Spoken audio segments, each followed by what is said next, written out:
No, Bueno, se ve. Se ve bueno, perfecto. perfecto. Nos quedamos así entonces. Charlie, fíjate si podés grabarlo, buenísimo. Ahí está Si te grabando podés. eso, Está no grabando. recordé. Buenísimo. Dale. Entonces, me había quedado en optimización de la ventilación mecánica, ¿sí? Que decíamos que el objetivo principal de la ventilación mecánica era prevenir o corregir la hipoxemia, ¿sí? Entonces, puede ser que sea necesario que yo tenga que reducir el BT, y para de esta forma evitar las presiones altas en las vías respiratorias y de la misma manera el barotrauma. Por otro lado, como habíamos visto anteriormente, se necesitaba más tiempo para poder liberar o poder largar todo el aire que el paciente tenía en los pulmones, con lo cual es probable que yo tenga, es probable no, o sea, voy a tener que proporcionar un tiempo expiratorio adecuado para permitir esa exhalación completa, ¿sí? Y de esta manera evitar que se me forme lo que habíamos dicho también anteriormente, que era la producción de una PIP intrínseca. ¿Qué pasa? Si aumenta mucho esta PIP intrínseca, el paciente va a aumentar su presión intratorácica, disminuir su retorno venoso y esto llevarme también a una hipotensión y descompensación del paciente. ¿Cómo hago para reducir al mínimo esta PIP intrínseca? Bueno, voy a tener que bajar la frecuencia respiratoria, ¿sí? O sea, poner la frecuencia un poco más lenta y a su vez la relación inspiración-expiración tiene que ser de como mínimo 1-2 o 1-3, ¿sí? Acá tenemos, bueno, acá son las drogas que mencioné anteriormente, ¿sí? Acá está doc-aminofilina. Tenemos las drogas y las dosis en adultos y en pacientes pediátricos. Si quieren, yo después les paso la clase, pero la diapo correcta no está. Y acá está lo que yo les había dicho. Corríjanme si me equivoco, pero me parece que nosotros solo tenemos la jeringa de 60 con el frasquito adentro. Acá lo que hacen es agregarle esto, para evitar ese que parte del salbutamol quede en las paredes del tubo, ¿sí? Hay que ver si esto pasa, o sea, si esa sonda pasa por el agujerito del codito por donde nosotros aplicamos el salbutamol. Yo creo que sí. Bueno, y acá está la respuesta broncodilatadora. El paciente antes del broncodilatador y después del broncodilatador. Nosotros antes habíamos visto esta curva, ¿sí? Al principio de la clase. ¿Qué pasaba? Habíamos dicho, me disminuye el flujo respiratorio y el tiempo lo vemos alargado. Yo necesito más tiempo para poder largar todo este aire que tiene dentro del paciente. Y post-broncodilatador, acá ya ya se ve la mejoría, ¿sí? Mejora el flujo respiratorio y el tiempo se acorta, ¿sí? De broncoespasmo, ¿alguien quiere acotar algo o quieren esperar al final? No tengo problema. Si no, continúo. Continúa. Bien.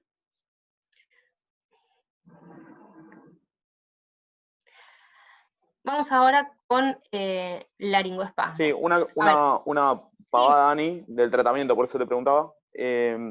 Nada, ahí vi que pusiste adrenalina, inclusive en el segundo habla de intramuscular, algo que está descrito también y que me ha pasado que en varias oportunidades me ha resuelto un cuadro de broncoespasmo severo, es utilizar la adrenalina en forma subcutánea. 0,01 miligramos por kilo de peso. Y la verdad es que responde muy bien, es una forma rápida y simple. Obviamente siempre es mucho más rápido intravenosa, pero también tenés que tener otro manejo y en la urgencia por ir prepararte una bomba o algo. Muchas veces es un buen recurso en el apuro. Tal cual. Perfecto. Sí, porque yo acá solamente tenía endovenosa e intramuscular, no tenía esta subcutánea. No, subcutánea también. Bueno, ¿cuál era la dosis, Ale? ¿0,01 me dijiste? 0,01 miligramos kilo. Bien, gracias, Ale. Bueno, pasamos entonces a laringoespasmo. Por definición, el laringoespasmo es una respuesta exagerada del reflejo de cierre elótico, ¿sí? O sea, es un cierre sostenido de las cuerdas vocales que a mí me va a llevar a la pérdida parcial o completa de de las vías respiratorias del paciente, digamos, ¿sí?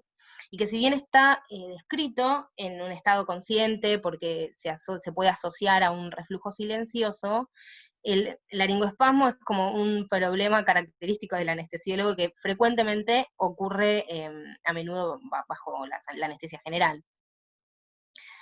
Algo importante es esto que dice acá, que se mantiene más allá de haber retirado el estímulo, ¿sí? Después igualmente lo vamos a volver a mencionar esto.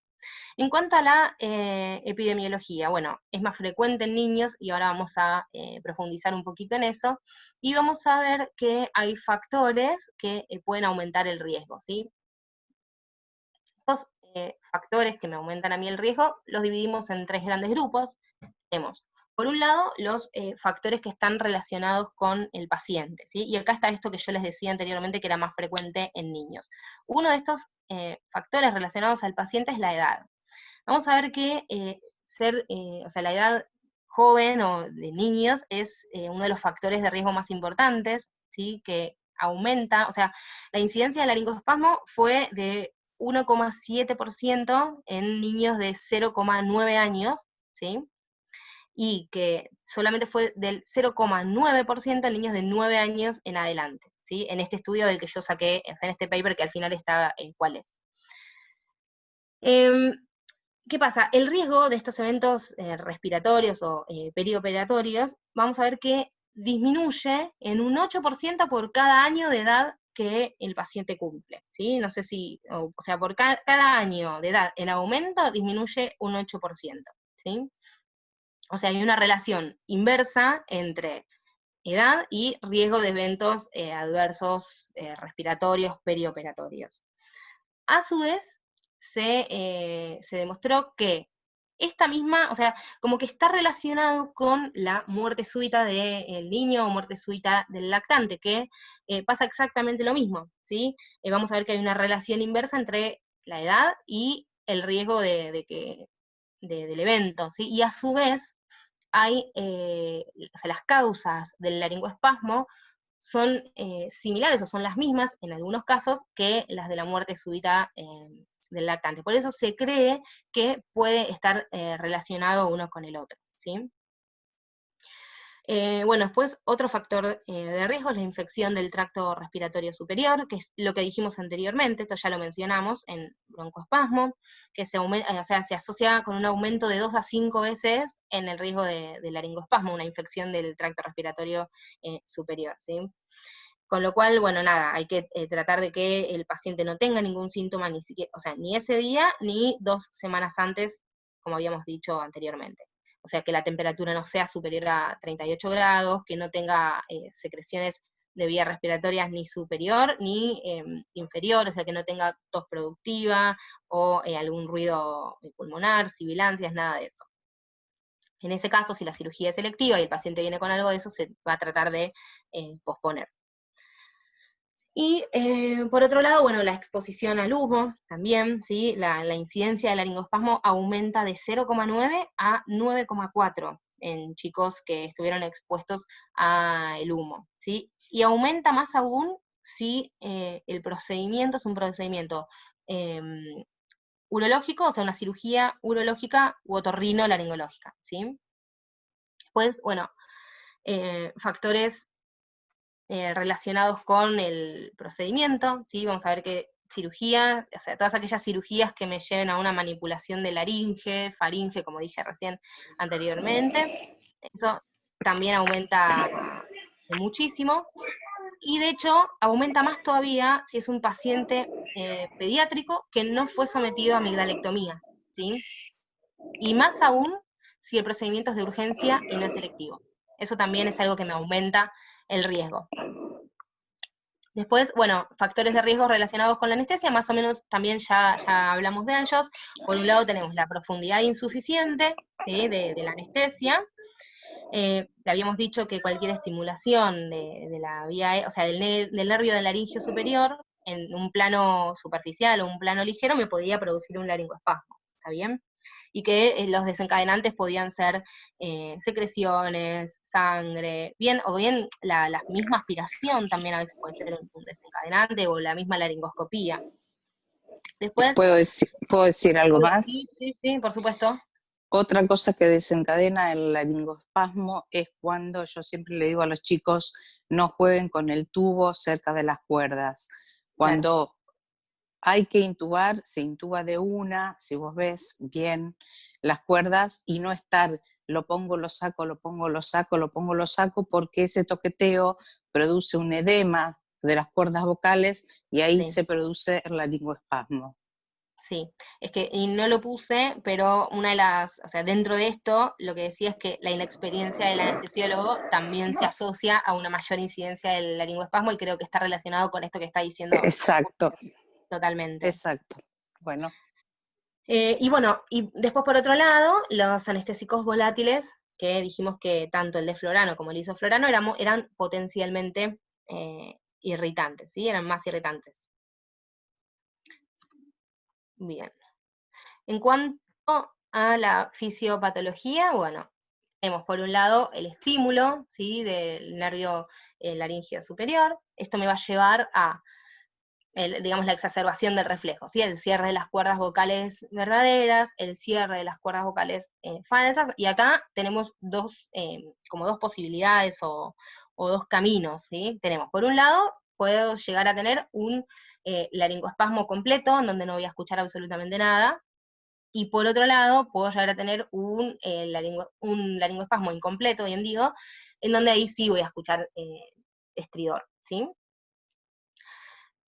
Y acá repito esto que dije anteriormente, que puede haber persistencia, o generalmente hay persistencia, aún habiendo retirado el estímulo, ¿bien?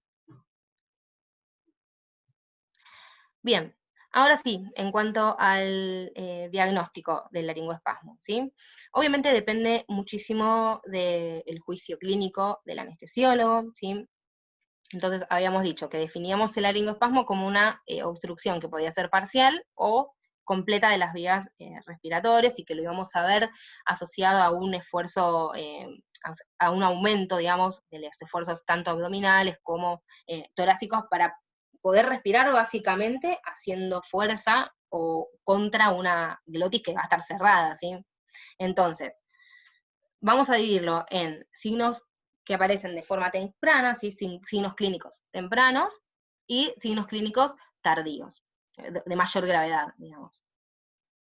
Dentro de los tempranos tenemos en el laringoespasmo incompleto sonidos inspiratorios o expiratorios, creo que es más frecuente expiratoria. Vamos a ver un tironamiento traqueal, movimientos respiratorios paradójicos, ¿sí? Y después tenemos en el caso del laringoespasmo completo, ausencia de estos ruidos respiratorios, pero sí movimiento de la pared torácica, movimientos torácicos que son inefectivos, movimientos abdominales exagerados, ¿sí? Y a su vez, presión intratorácica muy negativa, lo que me va a llevar a un edema pulmonar posobstructivo. De hecho, yo no lo dije en epidemiología, pero el laringoespasmo es la principal causa de edema pulmonar posobstructivo, y también de paro cardiorrespiratorio por causa respiratoria obstructiva, digamos. Y después tenemos, bueno, los signos tardíos, ¿sí? Que me van a hablar, por supuesto, de una mayor gravedad, y que siempre, como dije anteriormente, tenemos que tratar de no esperarlos, ¿sí? O sea, que no nos agarre de sorpresa. Dentro de estos, ¿qué tenemos? Desaturación, bradicardia y cianosis. Es muy similar, como verán, al broncoespasmo.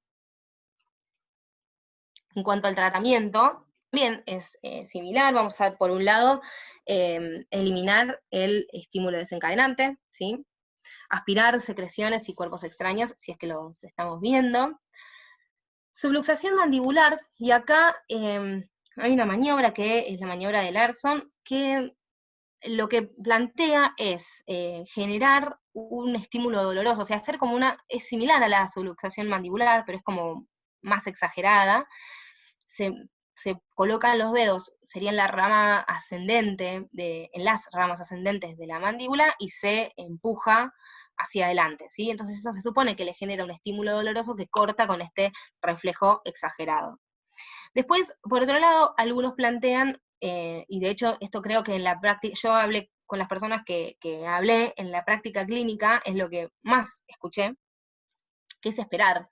O sea, vos se supone que en algún momento el paciente va a entrar en una hipoxia y que eso va a hacer que se relajen las cuerdas vocales. O sea, con esperar, en teoría, puede pasar solo. Si no querés esperar, bueno, puedes hacer una presión positiva con oxígeno al 100%. Esto obviamente no lo vamos a recomendar si el laringoespasmo es completo, porque vamos a mandar todo el aire a cavidad abdominal.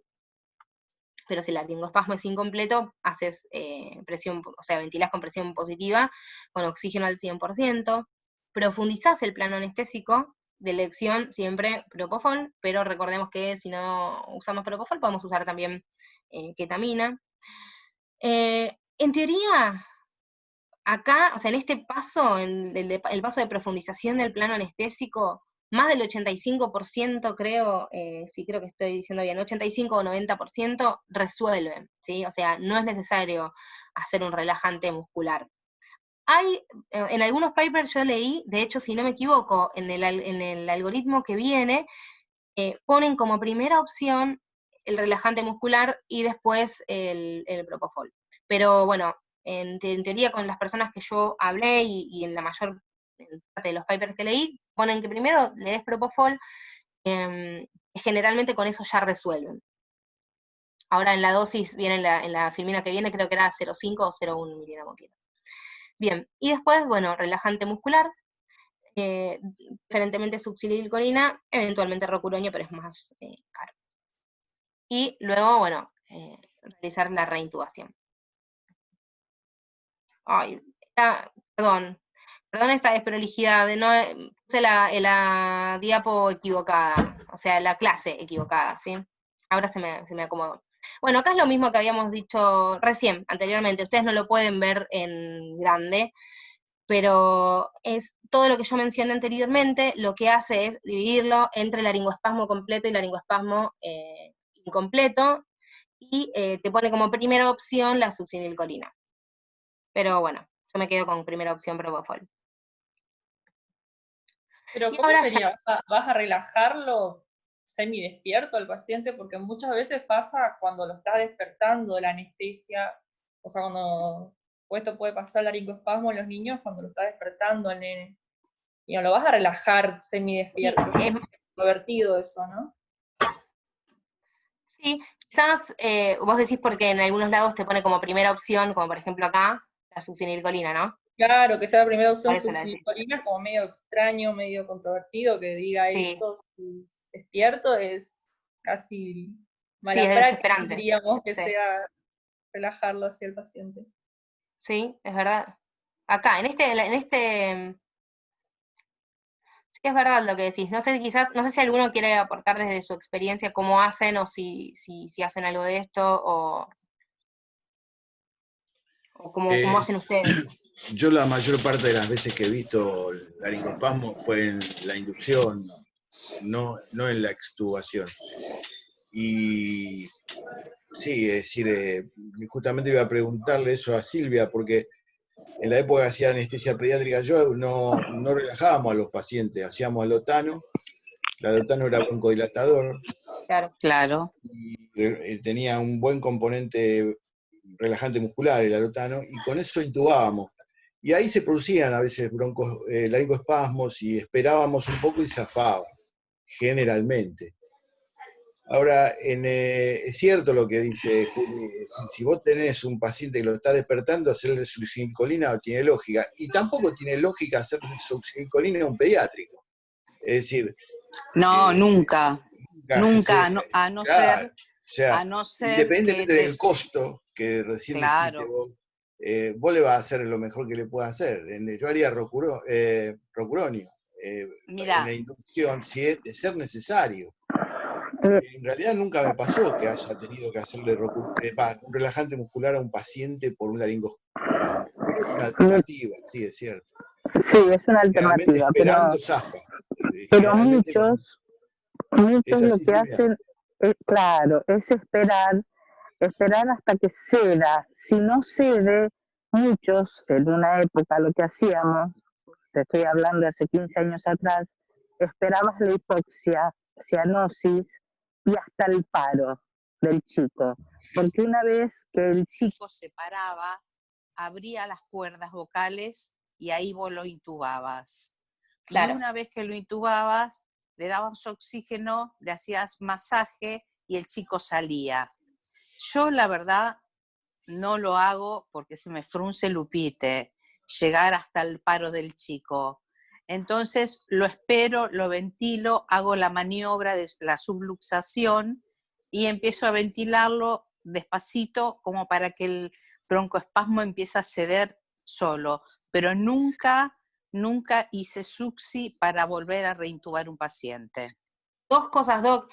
Ahora yo puse un caso clínico. En ese caso clínico, o sea, yo lo puse por la mitad como para que después lo resuelvan ustedes, pero si uno lee, al final está el paper de donde lo saqué. En ese caso clínico ellos le terminan administrando succinilcolina, porque se les cayó la saturación, si no me equivoco, a 58 y bueno, nada, succi y la regresa. Claro, por eso es de última. Bueno, eso es de última. Sí, como última opción, sí, totalmente.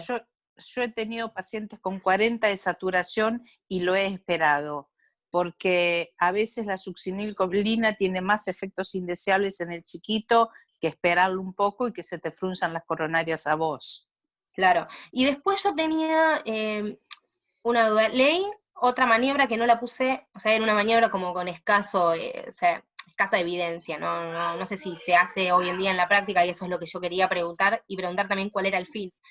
Mencionaba en uno de los papers que leí presión torácica leve, porque decía que la glotis funcionaba como una válvula unidireccional, ¿sí? Que permitía que el aire, o sea, que el aire entrara, salga, pero no al revés, claro, o sea, que uno presionando el tórax permite que salga el aire, pero que no entre. Yo eso lo entiendo ahora. ¿Con qué fin uno hace esa maniobra? Una presión positiva pequeña. Ajá. O sea, a baja frecuencia, pero no, a baja presión. A bajo volumen, bajo presión, pero alta frecuencia. Está bien. Y eso en ese momento en el que abre la glotis se supone que yo voy a tener también la presión positiva de oxígeno que está entrando. Claro, y en ese momento, si vos tenés una saturación baja, ese es el momento de volver a reintubar el paciente.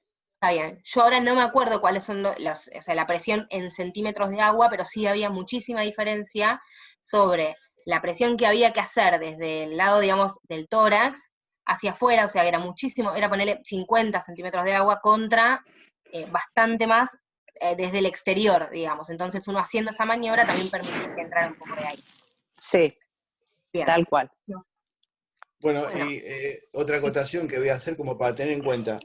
Sí. En los pibes donde están en la edad donde se le caen los dientes, hay que mirar bien cuántos dientes tiene, en qué condiciones está, si hay alguno flojo. Sí, tal cual. Evaluar en el momento que tenés, si tenés un laringoespasmo, evaluar si no se le ha caído un diente y te cayó en la vía aérea. Totalmente. Es decir, si vos lo viste antes y ahora ves que le falta un diente, es probable que lo que esté pasando que lo tenés en la vía aérea. Por eso yo ahí lo que hago, que yo a los chicos se lo he explicado, pongo una gasa entre el paladar y la encía, ¿se entiende? O sea, abrazando ese diente flojo.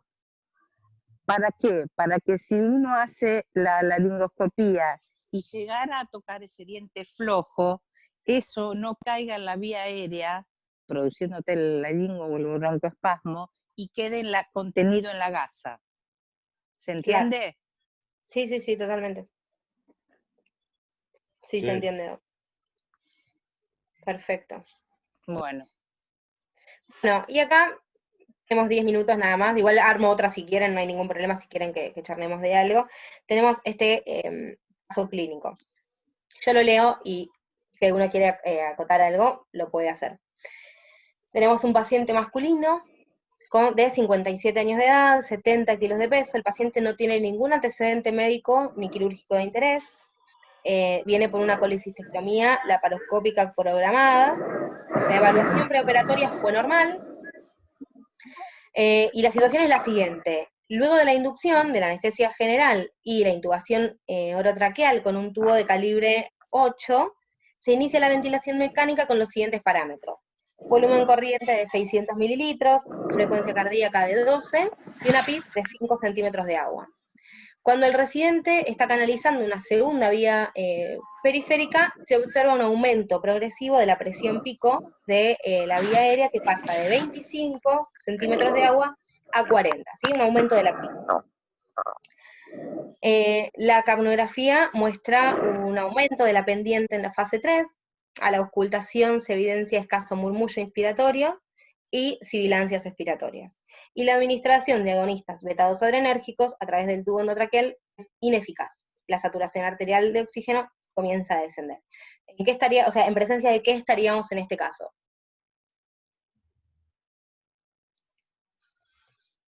Es una pregunta, ¿eh?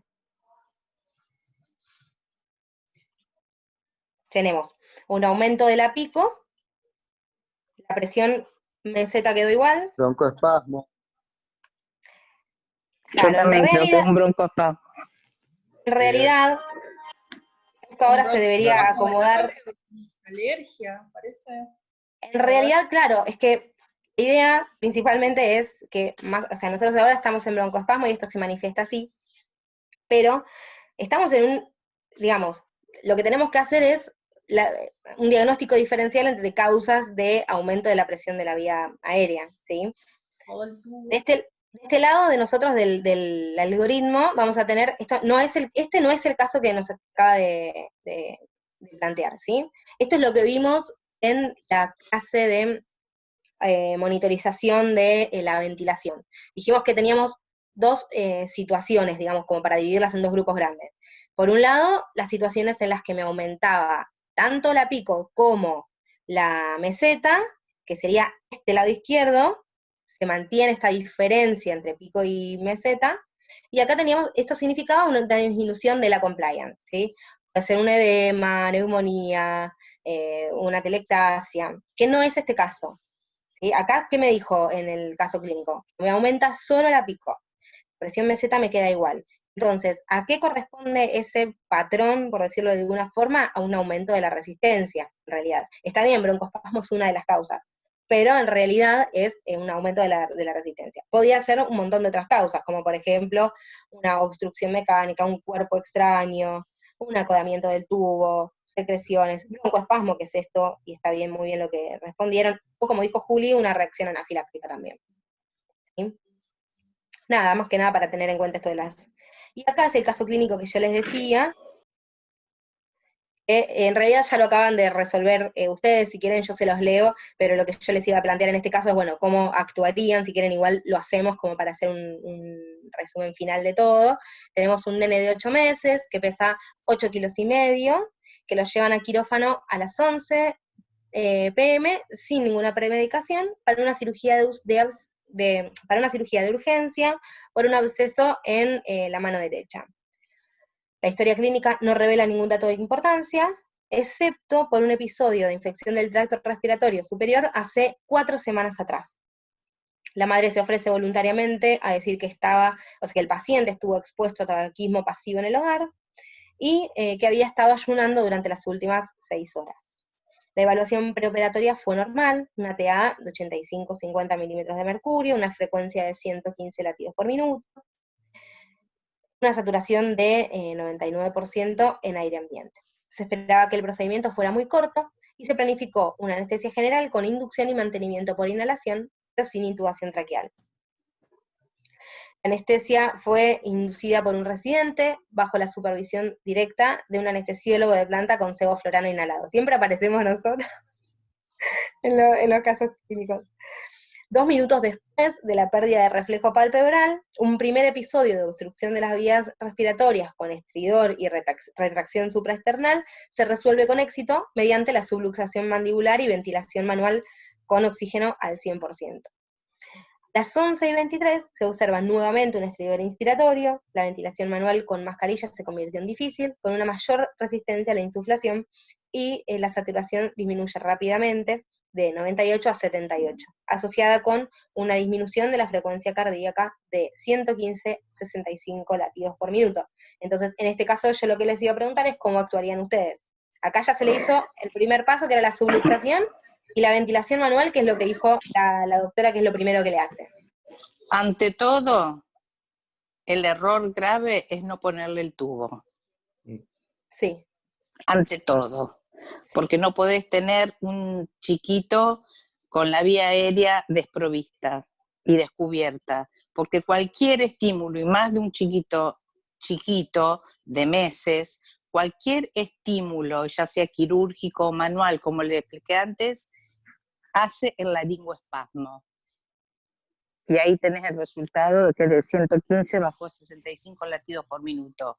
Está en hipoxia. Ese es el grave error. El estímulo de drenaje del absceso de la mano, ese estímulo es suficiente para que haga un espasmo laríngeo. Sí. La incisión. Aparte, solamente era hipnótico, sin analgesia, como que... No, ahí me mataste, Juli. ¿Qué pasó ahí? No sé, Juli. Era, esto mismo decía el caso clínico, es verdad lo que decís. Una anestesia eso que estás haciendo. Sí. Solamente lo hipnótico. ¿Le duele al paciente? Sí. ¿Cuánto tiempo? Este tipo de anestesia se hacía hace muchos años, ahora esto no se hace más. Es decir, al paciente se lo intuba y se le da drogas derivadas de morfina, o sea, fentanilo, remi, lo que vos quieras, pero no lo Ahora da. que me lo dicen, sí, le dieron fentanilo a este paciente, ¿eh? Ahora que me dicen, le dieron fentanilo. Después les voy a pasar el caso clínico completo. Sí, le dieron fentanilo, pero se lo dieron después del primer evento. ¿Sí? De la incisión. Después de la incisión. No sé en realidad, porque acá no habla de... A ver, acá no sé si ya hizo el cirujano la incisión, en realidad eso no lo menciona, pero sí después de este primer evento, 2 minutos, no, antes de la incisión, 2 minutos después de la pérdida de reflejo palpebral, un primer episodio de obstrucción de las vías respiratorias, acá, donde le piden al cirujano, o sea, que no siga, o sea, que no empiece, digamos, ellos ahí le administran el fentanilo. Muy corajudo, la verdad, para mi gusto. Muy corajudo. El caso en realidad sigue porque ellos, después de esto, sigue bajando la saturación y pasa de 78 a 58. Claro. Era muy largo el paper, por eso yo no puse todo el caso clínico y puse solamente algunas partes, porque tenía un montón de hojas. No sé, creo que al final lo intuban. Lo puse. Sí. Sí, lo intuban. Sí, lo terminan intubando. Sí. Bueno, y acá ahora se me va a adaptar esto a la pantalla. Lo que les decía, es el mismo de antes, ¿sí? Esto ya lo mostré en unas anteriores. Sería el diagnóstico y tratamiento de laringoespasmo. Bueno, eso es todo. Acá son algunos de los papers que usé. Luego de la bibliografía.